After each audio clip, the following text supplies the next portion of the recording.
Ang Simon of Cyrene, iyo ang number 1 na institusyon sa Pilipinas na nagtatabang sa mga persons with disabilities. And in the last 40 years, bako lang siya nagtatabang sa Albay, kundi Bilog na Bicol. Iniso pigaapod niya tong direct service.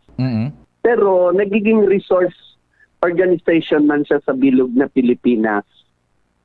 Oo. Iyon. So, kung tatawang ko ning mahiras ako kan pigaapod niya tong big picture, ang mission kan Simon of Cyrene, iyo ang mga tugang niya to na may kapansanan, maisabay sa mainstream na buhay kan sa tuyang sosyedad.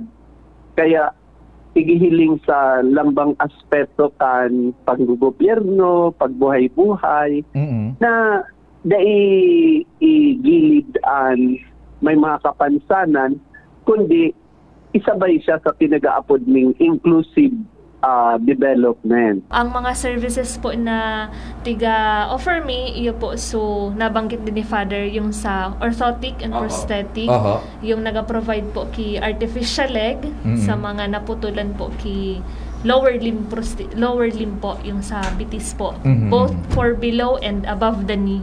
Opo. So first po yung mga naputulan po ki bitis, so evaluate po muna sinda kang doktor, so tiga-refer mi po sa rehab doctor, tiga-assess po if pwede na po sinda gibuhan ki artificial leg. So regarding naman po sa, kasi po medyo pricey din po yung artificial leg, then since ang Galilee Center po is social enterprise, so meaning po may counterpart din po ang patient, kasi hindi po siya libre sa ngunyan po. So, yes, So, pwede din po sinda mag-source out po. So, tiga-refer me din po sa LGU. Araw po kang sinabi ni Father Jovic para ma-utilize po. So, allocated man na fund ng LGU para sa persons with disabilities.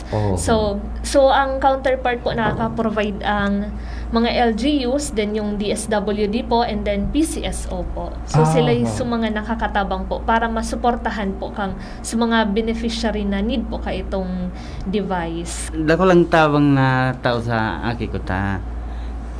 Nung inoperang kaya siya na parang na-affect taransuk right na pa niya. Dahil na ngunyan, medyo okay na po. Nairo niya na. Tapos pigte-therapy siya. Tapos pinano nga ni kibris po siya.